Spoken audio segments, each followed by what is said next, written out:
This is your March video. It is February something, March something, whatever. I'm high and I'm gonna get higher. We're doing a real one and done 20-minute video on this. Okay, so before this I was at Depeche Mode at the Forum. A truly transplendent concert. Like, wow, I am stoned. Like, I could have cried multiple times, and I had like a series of unfortunate events that like made everything go wrong. I wasn't paying attention. When Gia and I got in the car, we got extremely high right away. Like, when I was supposed to get on the freeway, I missed the fucking on-ramp. I'm like, I know how to get to the Forum, and I just drove right by it. And then when I did get on the freeway, like, I had to do, like, some sort of weird maneuver, and, like, I fucking fucked that one up fabulously. And then, like, I had to get off the freeway, get back on the freeway, and then, like, Gia was like, oh, I have a fast track. It's when you get on the 110 freeway, which is one of the freeways that takes you through downtown and then towards the Forum. She's like, oh, I have a fast track. I'm like, why the fuck do you have a fast track? Because she got in the fast lane on the fucking 110 apparently, and when you get a ticket, they're like, or you can buy a fast track and then you will take your ticket away. So she has one. We could have been using it, but we didn't. We didn't bumper to bumper traffic. And like, I bought parking at the Forum earlier today. Like, I always suggest buying your fucking parking pass way early. I know in people's heads they're like, oh, I'll buy a ticket or a parking when I get there, and then you get there, you get there and it's like, okay, well, parking was $40 plus a fucking $7 surcharge, but now it's $50 and a $10 surcharge, so now you're paying $60, and then VIP parking is like $65 or $75 if you pre-buy that, which was sold out. I was going to buy that because I was like, I just don't want to have any fucking problems. And I just want this to go smooth. Like, Gia wasn't feeling great, and I was like, I want to provide you with a really great night. A friend of mine had helped me get these tickets. Like, the concert was fucking sold the fuck out. And I honestly had no worries. I was just like, I do this all the time. It's going to be really easy. And I do go to a lot of concerts.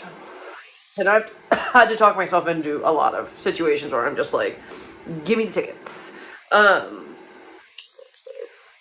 So, first I go to Will Call. Will Call.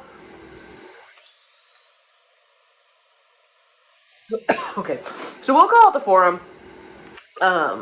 There's either like artists, you get tickets from artists, or fuck, got a cough to get off. Or it's like the artist, the label, or Live Nation, and or you could have tickets through the Forum, which, like, if you're a member of the Forum Club, you can go. And usually to go to the Forum Club, like, you have to know somebody, and you definitely have to know somebody in music. But my friend had got me these tickets, and it wasn't at Will Call, so I waste like 10 or 15 minutes at Will Call. Oh, by the way, I've had to pee like it usually takes 40 minutes to drive to the Forum, and it took me an hour and 40 minutes. And maybe 35 of those minutes was just like trying to get into the parking lot, because so many of those motherfucking people were trying to park at the Forum, and parking sold out. Like, you pre-buy your parking so you don't get fucked with the, like, day of charge. And also, so you can make sure you have close parking. Like, and parking at SoFi is, like, SoFi Stadium, but I call it SoFi because it's, like, ooh, only something incredibly beautiful and incredibly hot could fuck you around so fucking much. But I don't like parking at SoFi. And so I made sure I got my fucking Forum. But, like, there's so many people trying to cut in and, like, see if they could, like, finagle a fucking parking pass inside of the Forum. And it was, like, it took maybe 35 or 40 minutes to just get into the parking lot. And I'd been waiting for, like, I probably had to pee for over an hour at that point. So then we go to Will Call. Nobody has my tickets. they're like, wait, you need to go to the box office. So they send me to the box office. And the box office, well, you know, they don't have my tickets, but they're like, oh, your tickets are actually under this other name. So we figured this thing out. And then I go to the box office. And at the box office, they're like, there's no tickets here for Sabrina Cognata. And I was like, read the last name again. Try it one more time. And they're like, no. And Gia just leans over and she goes, look for blah, blah, blah, this, like, other name. And they're like, yep. And I'm like, okay, well, those are my tickets. And this dude's like, well, I'm gonna need to see that person's license. I was like, oh, I don't want to have to do this. So, like, it causes me great pain to inconvenience people, even though if you've already done me a favor, like, hi, can you also send me... I've dated guys where I never even looked at their license. You know what I mean? Like, I've had sex with people and had no idea what was on their license. But eventually I just asked him, and that got me in. And it was like, the show was starting. I don't even know what the point of this was. But that's, like, what my headspace is. Like, I stayed the whole show, the whole time. And then, like... The only we were going to just sit in the car and be high. But then this guy, this extremely drunk dude, and you know what? I have earned the right to have a drunk person be drunk on me, but he, like, opened his car door so fucking hard into my car. I thought Gia was gonna fight him. But we got pretty high in the car. And I took all surface streets coming home, which is my preferred method of driving. And then I guess that's your April newsletter intro.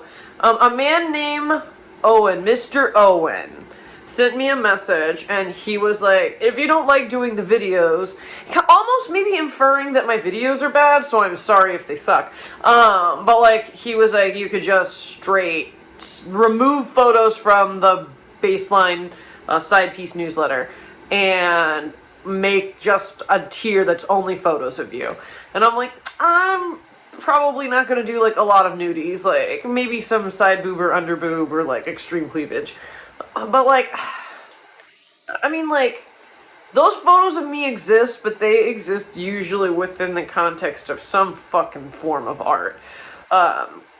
So, like, I'm probably not gonna post a lot of that, but, like, if you just want some sort of tier that's just photos, it's like it could be a gimme. Let's say, like, 20, 30 photos from just my life that I'm not posting. Like, let me know if that interests you.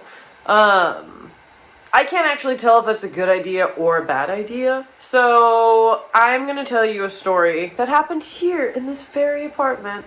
And if I didn't have this on a camera stand, I would fucking, for serious, show you the room. But, like, I'm not going to be like, it'll be a nightmare. So at some point, this is there's so many layers to the story, so you're just gonna have to fucking buckle up and know that, like, if this was a fucking play, the entire thing would take part literally right where we're at. This was when I still partied, and at the time I had a couch that we called Couch Island. It was pretty long, probably as long as the gold couch, which is like 9 feet or 8 feet long. But it pulled out into like a big bed, like a long bed. And when I would be partying, like, I would just sometimes just like open that up and pass out there. I definitely would make dudes have sex on that when I didn't want them to go into my bedroom. And then I also, like, I let everybody fucking sleep on that thing. But, like, literally, I'm sure more people than I could even fucking acknowledge have had sex on that thing. But it's no longer with us. It had to go. It had to go when I started changing my life. Just certain things, like, there's a candle from the House of Intuition, which is like I was gonna be like a magic store. But it's like, you get like novena candles and like regular spell candles and shit there. Tarot cards, incense, stones that hold magical powers, you know? But I do like their candles, and I think they're great. And when I think right after I got fucking sober, right around the time I got sober, I bought a candle from there. That's the cut and break candle. And when I lit that thing, literally every hate using the word literally, but truly, every negative influence in my life was like right out that door. Vice paid me like $2,000 to like, it was for Lance Bang, a Lance Bang. Lance Bang is the fucking guy that always is videoing and vomiting on Jackass. But he did a show where they animated like weird people with weird stories. And I don't even know if mine ever aired, but they definitely filmed me for like 6 hours just talking about my weird stories. And God bless Lance. He, super easy to work with, and I guess it was definitely after I stopped drinking. Anyways, let's focus. Okay, so when I drank, this is probably around 2015, and it's right around the time where I was like, we are coming to the end of this old horse. What does that even mean? But we were coming to the real end of like making it work, anything work at that time. And I knew this guy named Liam.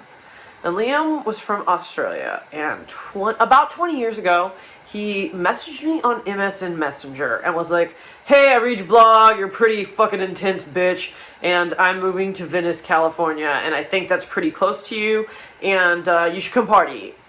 I love a random invite to party. I'm just like, you know what? I'll fucking see you there. And he was like, I'll buy your drinks if you come out. So I met him up, and I partied with Liam until the fucking absolute bitter end of my partying. He introduced me to this stuff. It had a name, but we called it the green drink because it was fucking neon green, and it tasted like tobacco, special herbs, Australian magical herbs, and mint. And it was intense. And when you drank it, it's like your fucking head popped off. The first time I ever drank that shit, I got so fucking drunk, I went behind this building with this fucking gigantic red fucking lumberjack dude, fell out back holding a drink, cut my hand open, then insisted, because I knew I'd have to go to the hospital, I was like, why don't we just go and do sex, like, really quick, and then that will take the pain away. Like, it just, you end up doing the wildest shit, like, fucking bananas. Liam had introduced us to green drink, and it was hard to get a hold of, but every now and then you could get a bottle. And Liam and I had a friend in common named Megan. And Megan used to live with Liam in Venice. And like, Megan was from Minneapolis, and this fucking bitch could get down. Like, she was probably about 5'4", a sprite of a woman, and she would just crush a 24-pack and then do a bunch of, like, a ton of shots. And then one Friday, I somehow get my hands on a bottle of green drink. And they call up Megan, and Megan doesn't drive. She only takes a bus. And I was like, I have some green drink. Come to my house. No, that's not what happened. No, it is what happened. So somehow, her and me and Gia end up in my apartment. And she comes here, I think. Okay, so Megan takes the bus all the way to my house, and I'm like, I'll drop you off in Venice tomorrow if you come over and we get drunk. I have some green drink. And then Gia was already on her way over. So we make like a cheese board and have a little bit of green drink. And within seconds, you feel something happening inside of your body. Like, it's like when Bruce Banner turns into the Hulk. Like, you're just like, what is going on? And immediately I'm 100 times more powerful. Nobody tells me no, and then nobody tells me no. You know what I mean? Like, you do a shot, and then you do another shot. After the third shot, we all put on negligees, and then I started inviting like so many people over. I was like, hey, we have some green drink. You should come over and try it. And so all these people show up to my house. This fucking dude I knew, like, we were all it doesn't matter. There's like a dude and then this other dude and then me and Gia and Megan invites this guy. She's like, hey, I know a guy who doesn't live far from here and he's gonna bring us whiskey and cigarettes. And I was like, cool, we can do cigarettes next. Because like, I just think that so much of partying is just like saying yes to stuff that you should say no to. And even though I don't smoke cigarettes, and I'm never been able to smoke a cigarette, I just like really love the idea of the chaos of just being like, we're doing cigarettes now. I can't actually smoke one though, thank you. And then no.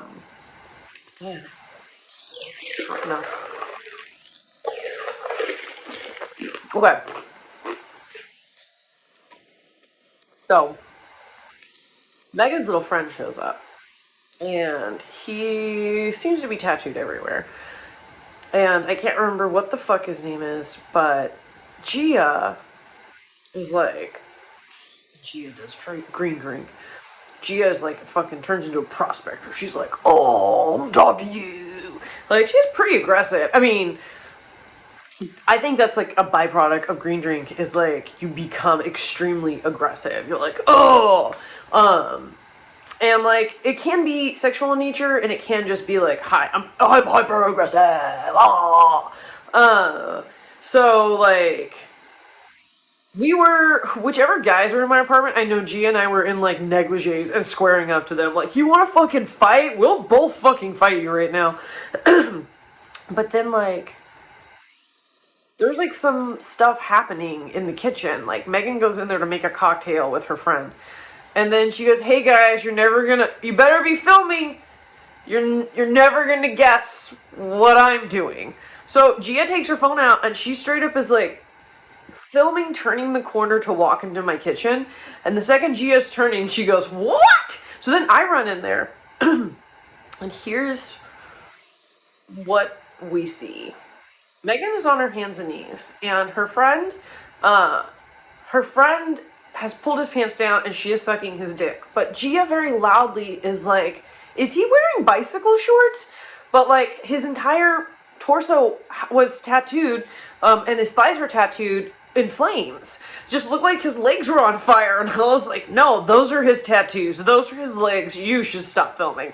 We're filming for a long time. Like, it takes such a long time. My other friend has walked into the kitchen.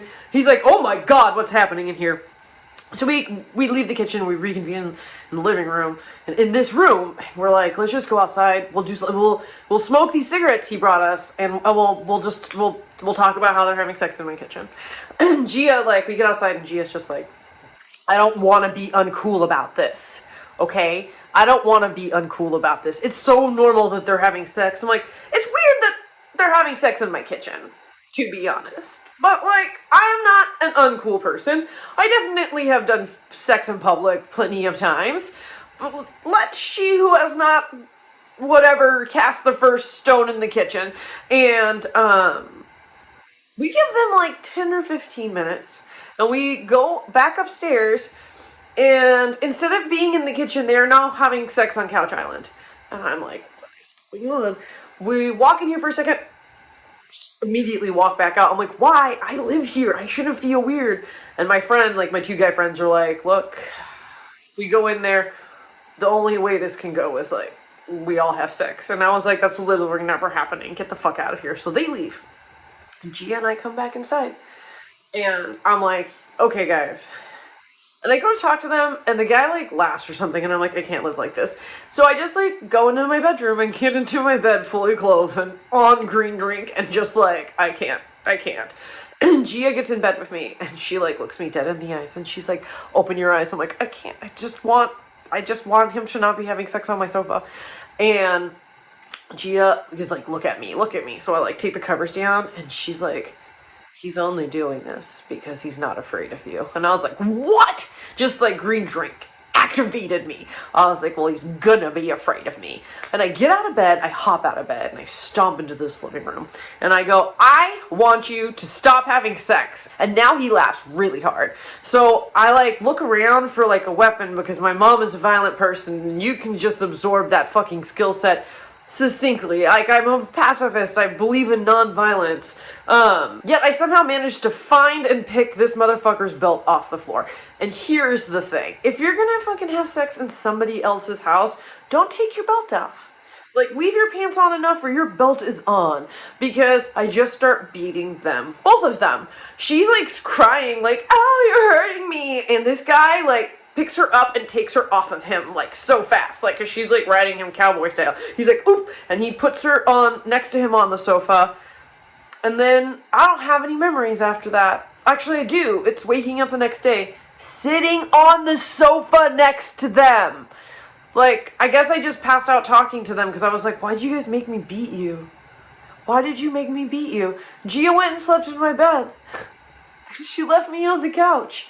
Anyways, this has been your March newsletter. And if you hate it and just want a series of photos and you don't want these stories, please let me know. Because I don't want to waste anybody's time. Especially not the time of somebody like Megan. Also, Gia immediately posted that video of Megan on Instagram. It was in her grid for about 12 hours before Megan realized that it was up there. And she was like, some of my bosses follow you. And I'm like, well, now we've all watched you suck dick in the kitchen. Anyways, happy March!